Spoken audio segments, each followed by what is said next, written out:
تو حضرت بابا صاحب نے فرمایا علیم اللہ ابدال کے ساتھ تم نے جانا، اور سنو آگے نہیں جانا، پیچھے کھڑے رہنا، ٹھیک ہے، اور پیچھے سے ہی بات کرنا، ٹھیک ہے حضور۔ بابا صاحب نے تیل دم کیا اور فرمایا کہ یہ تیل بھی ساتھ لے جاؤ، تمہیں کام آئے گا تیل۔ بابا فرید الدین علیہ الرحمہ ان کو تیل دیتے ہیں اور علیم اللہ ابدال کے ساتھ روانہ کرتے ہیں۔ روایتوں میں آیا ہے کہ فجر کی نماز کے بعد چلے اور اشراق سے پہلے پہلے پاک پٹن سے علیم اللہ ابدال کی برکت سے شمس الدین ترک پانی پتی رحمت اللہ تعالی علیہ چاشت کے سے پہلے پہلے وہاں پہنچ گئے۔ جب وہاں پہنچے تو دیکھا کہ صابر پاک گولر کی شاخ پکڑ کر کھڑے ہیں عالم تحجر میں، مشاہدہ حق میں، کسی کی کوئی خبر نہیں ہے۔ 12 سال تک اگر انسان 12 گھنٹے کھڑے رہنا تو اسے پوچھو اس کے پیروں کی حالت کیا ہوتی ہے، 12 سال تک۔ اور یہ بات تو کلیر کا چاند نامی کتاب، گلزار حقیقت گلزار صابری، تاریخ مشائخ چشت، سیر الاولیاء، سیر الاقطاب، یہ جو کتاب اولیاء کی زندگی پہ اس میں موجود ہے۔ مختلف الفاظ کے ہیر پھیر سے مفہوم یہی ہے، 12 سال تک کھڑے رہے۔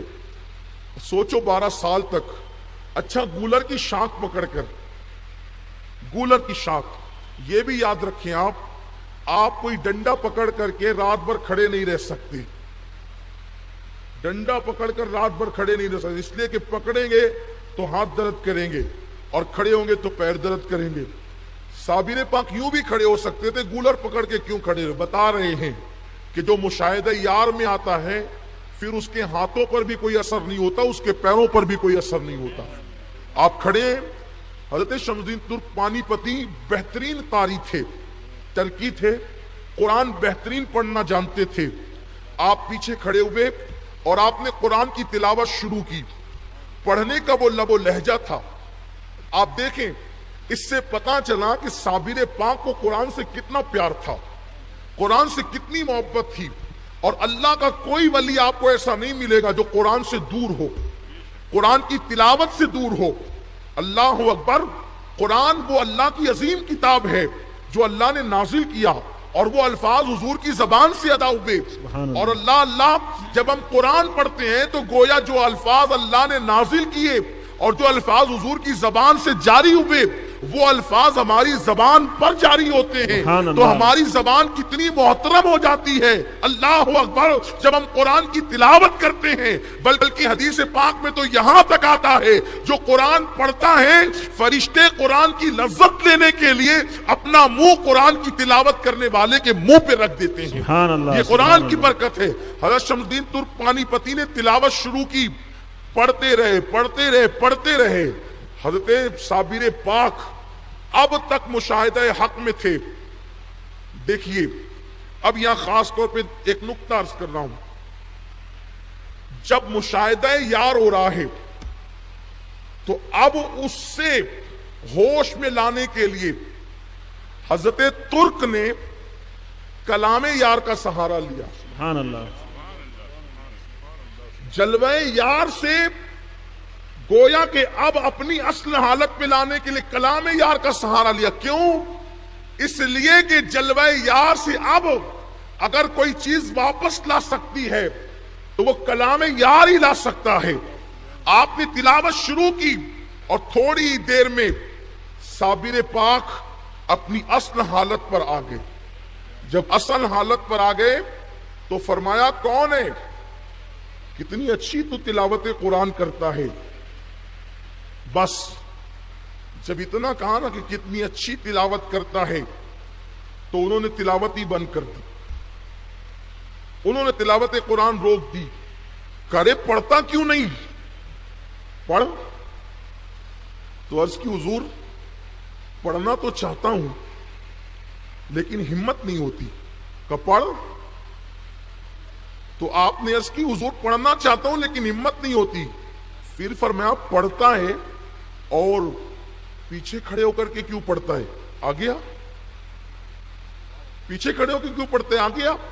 تو آپ نے تلاوت شروع کی اور جب کہا آگے آ تو آپ آگے تشریف لائے اور پھر قرآن پڑھنا شروع کیا۔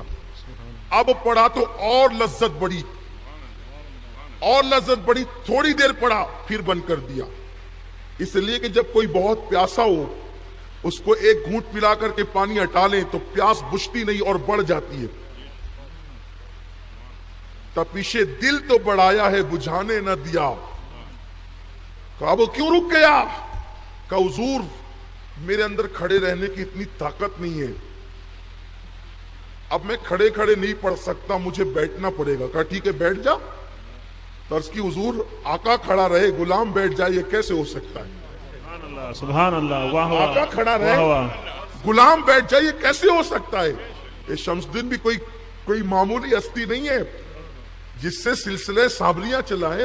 صابر پاک کا سلسلہ ترک پانی پتی کوئی معمولی ذات نہیں ہے. کہ آقا کھڑا رہے غلام بیٹھ جائے، ایسے کیسے ہو سکتا ہے؟ حضور اگر تلاوت سننا ہے آپ بھی بیٹھے میں بھی بیٹھتا ہوں. سبحان اللہ. جو صابر کسی سے نہیں بیٹھ سکتے تھے وہ قرآن کے نام پہ بیٹھ گئے. سبحان اللہ سبحان اللہ. لیکن بیٹھے کیسے؟ فرمایا کہ دیکھو میں اس طرح نہیں بیٹھ سکتا، تم مجھے بٹھاؤ. تم مجھے بٹھاؤ. تو صوفیاء کرام نے جو بالخصوص سلسلے صابریہ کے صوفیاء ہیں انہوں نے یہ بات بیان کی ہے کہ حضرت شمس الدین ترک پانی پتی تشریف لائے پیچھے کی طرف اور حضرت صابر پاک کی پیٹھ سے اپنا سینہ لگایا اور آپ کے ہاتھوں کو پکڑا.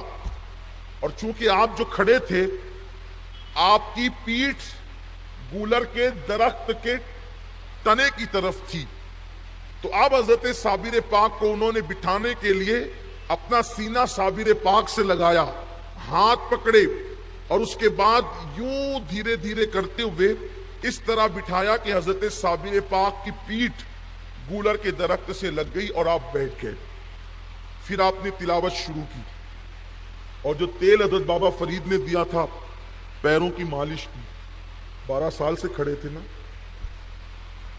اب حضرت شمس الدین ترک پانی پتی نے پھر بند کر دیا، تلاوت پھر روک دی. کہا آپ کیوں روکا ہے؟ اب کر تلاوت. عرض کی حضور کھلے آسمان کے نیچے کب تک تلاوت کروں گا؟ کھلے آسمان کے نیچے کب تک تلاوت کروں گا؟ مجھے کوئی چھت بھی چاہیے نا تلاوت کے لیے. تو آپ نے کہا ٹھیک ہے ایک جھوپڑی بنا، اور پھر اس جھوپڑی کے اندر سرکار صابر پاک خود بیٹھے اور شمس الدین ترک پانی پتی بھی بیٹھے اور پھر تلاوت سنتے تھے. اور حضرت شمس الدین ترک پانی پتی رحمت اللہ تعالی علیہ کو آپ نے مرید کیا، اور جس دن مرید کیا اس دن جو جلال صابری تھا، صابر پاک کا جلال، پھر اس میں کمی آنا شروع ہو گئی. حالانکہ کمی تو اسی دن سے آنا شروع ہو گئی تھی جس دن سے حضرت شمس الدین ترک پانی پتی تشریف لائے تھے. اب وہ زندگی معمول پر آ گئی، لیکن صابر پاک کا حکم تھا دیکھو دن کو میرے سے ملنے آنا، مجھ سے ملنے دن کو آنا، رات کو نہیں آنا، اور تم الگ رہنا رات کو اور میں الگ رہوں گا. اس لیے کہ دن کو تو شمس الدین کا ساتھ ہوتا تھا، لیکن رات کو پھر وہی لی مع اللہ وقتن کا صدقہ ملتا تھا. یہ سیدنا صابر کلیر رضی اللہ تعالیٰ عنہ کی ذات ہے. صابر پاک رضی اللہ تبارک و تعالیٰ عنہ کو انہوں نے بٹھایا قرآن کے نام پہ، جھوپڑی بنی قرآن کے نام پہ. اب حضرت شمس الدین ترک پانی پتی رحمت اللہ تعالیٰ علیہ اللہ اکبر اب رہنے لگے صابر پاک کے ساتھ. یہاں پر اب بات مکمل ہو رہی ہے، اختتام کو جا رہی ہے. بابا صاحب نے ادھر کہا میرا صابر بیٹھ گیا، بابا فرید نے کہا میرا صابر بیٹھ گیا. زندگی معمول پر آ گئی، عبادتیں ہونے لگی، واعظ و نصیحت کا سلسلہ جاری ہو گیا. ناظرین ویڈیو پسند آنے پر ویڈیو کو لائک اور زیادہ سے زیادہ شیئر کریں. اس کے علاوہ ناظرین اگر آپ نے ابھی تک ہمارے چینل نورانی خبریں کو سبسکرائب نہیں کیا ہے تو سبسکرائب کر پاس میں لگے بیل آئیکن کو ضرور دبائیں تاکہ ہمارے چینل پر اپلوڈ ہونے والی لیٹسٹ ویڈیو کی نوٹیفیکیشن سب سے پہلے آپ کو ملے. خدا حافظ.